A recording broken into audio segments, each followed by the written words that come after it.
Pray, seek not a monument of stone, for I am but William Sheakspeare, a man of Stratford-upon-Avon, a humble servant of the Muses, and a weaver of words. I am a mirror held up to nature. I have been a king and a beggar, a lover and a tyrant, not in my own flesh, but in the ink that flows through my quill. I do not speak for myself, but for the 1,000 voices that dwell within me, waiting for the curtain to rise.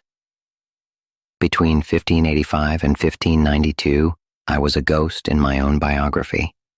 But a man is not truly lost if he is finding his soul.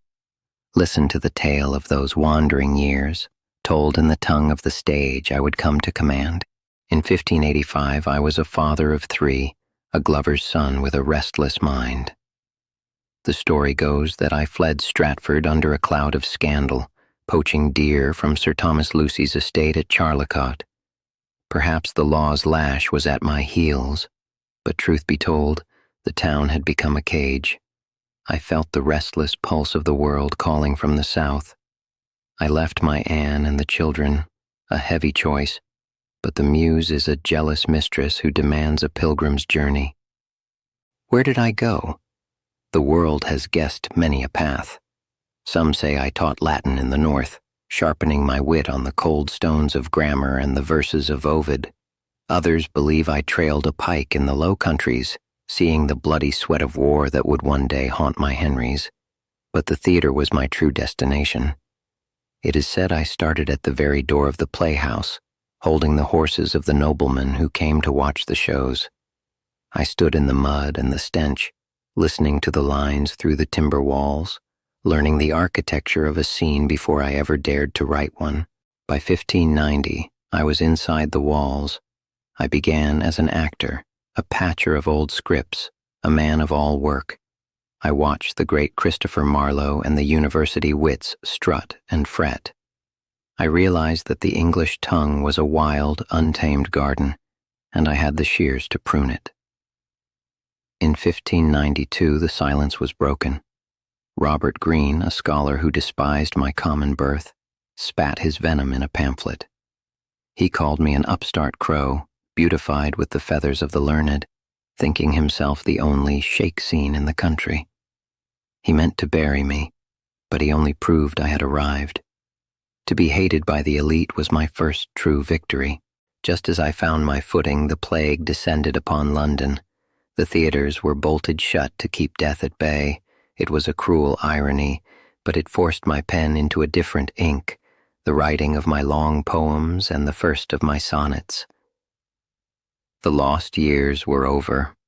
I had emerged from the shadows of a country poacher to become the man who would hold a mirror up to all of humanity. The plague bells finally ceased their tolling, and London breathed once more. The year was 1594, and the world was hungry for laughter, for tragedy, and for the magic of the stage. This was the moment I found my true brothers in arms, the Lord Chamberlain's men. Behold the story of the years when I ceased to be a mere crow and became the master of words in the tongue of my stage. The old companies were in ruins after the theaters reopened. From the ashes, we formed a new fellowship under the patronage of Henry Carey, Lord Chamberlain to the Queen herself. I was not just a writer for hire. I became a sharer, a partner in the business. I looked around and saw the greatest talent in England, Richard Burbage, a man who could transform into a king or a madman with a single look, and Will Kemp, whose dancing and clowning could make the groundlings roar until they wept. We were a company of equals, and for them, I began to write with a fury I had never known. In those years, the ink never seemed to dry upon my desk. I gave Burbage the star-crossed passion of Romeo and Juliet and the twisted ambition of Richard III. I gave the world the moonlight of A Midsummer Night's Dream. We performed at the theater in Shoreditch, and the crowds grew until the walls could barely contain them. I was no longer an upstart. I was the poet of the age. Even the Queen, my royal mistress Elizabeth, summoned us to court. To see her smile at my verses was a glory I had never dreamed of back in the woods of Stratford. but the heavens give and the heavens take away. In the summer of 1596, word reached me from home that my only son, Hamnet, was dying. He was but 11 years old. I rode through the night, but I arrived too late. I buried him in the earth of Stratford, and a part of my own soul went with him. You see the shadow of my grief in the plays that followed, in the cries of Constance for her lost child in King John, and later, in the ghostly melancholy of a prince named Hamlet. By 1598, we faced a new enemy, our landlord, Giles Allen. He wanted to tear down our home and leave us in the street. But we had a secret.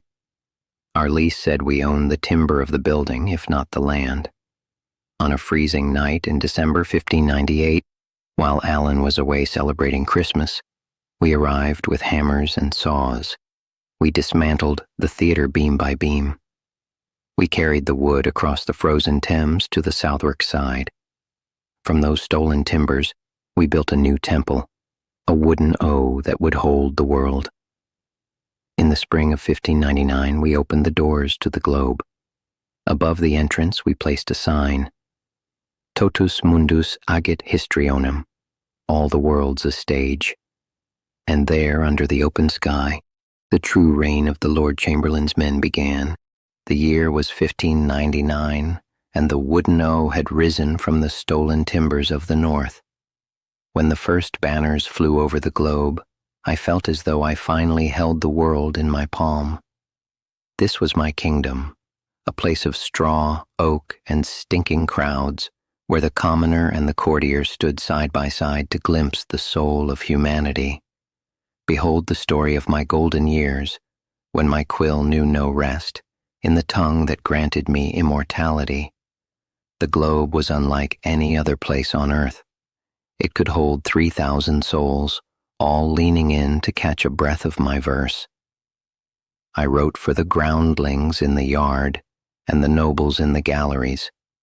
We opened with Henry V, and I asked the audience to piece out our imperfections with your thoughts. Then came the comedies, the sunlit wit of As You Like It, and the music of Twelfth Night.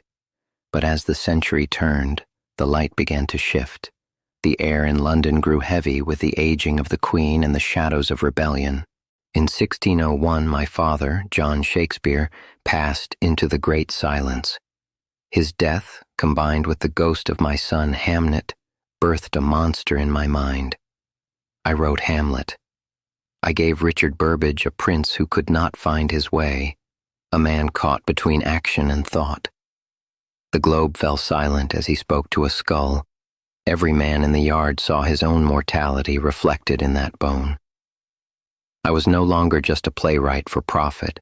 I was a surgeon of the human heart. The great Queen died in 1603, and the crown passed to James of Scotland. We feared the end, but instead, we found a new beginning.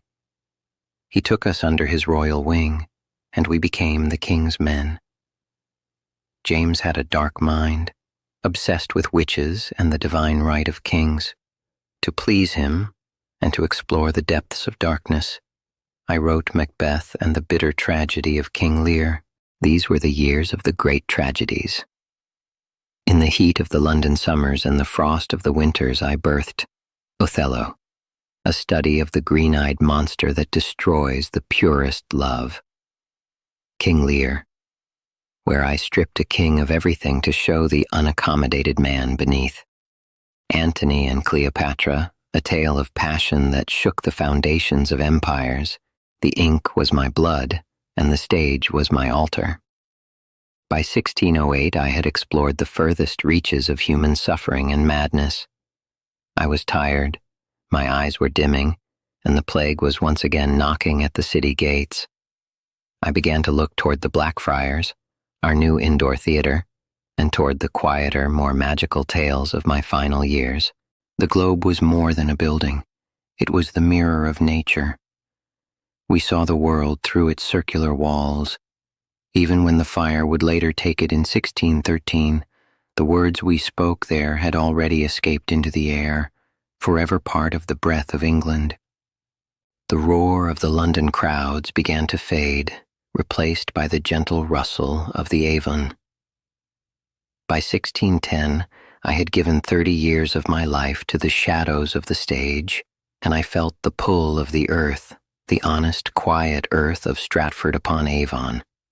I was no longer the upstart crow. I was a gentleman of means, returning to the house I had bought with my own blood and ink. New place. Behold the story of my twilight, when I laid aside my quill to become once more a mere mortal in the tongue of my final scene. I did not vanish all at once. I was like a ghost haunting two houses. I still held my shares in the Globe and the Blackfriars, and I traveled the dusty roads to London when the Muse or the King commanded. But my heart was in my garden. I planted a mulberry tree at New Place, a sign of permanence. I walked the streets of Stratford not as a playwright, but as a man of property, a father, and a neighbor. I had spent my life imagining kings. Now I was content to watch the seasons turn. Even in the quiet of the country, the magic would not leave me. I wrote my final romances, tales of lost daughters, winter storms, and miraculous forgiveness. In The Tempest, I created Prospero, a magician who finally chooses to break his staff and drown his book. When he said, "Our revels now are ended," it was my own voice speaking. I was saying goodbye to the stage, acknowledging that we are all such stuff as dreams are made on. Fate has a cruel sense of theater. In June 1613, during a performance of my Henry VIII, a prop cannon set fire to the thatch of the Globe. I watched from afar, or heard the news, as my temple of wood and straw burned to the ground in less than an hour. No one died, thank the heavens, but for me it was the final curtain. I sold my remaining shares. The wooden O was gone, and the poet was truly home. My final years were spent in the company of my daughters, Susanna and Judith, and my medical son-in-law, John Hall. We lived a life of comfort, though the world outside remained turbulent.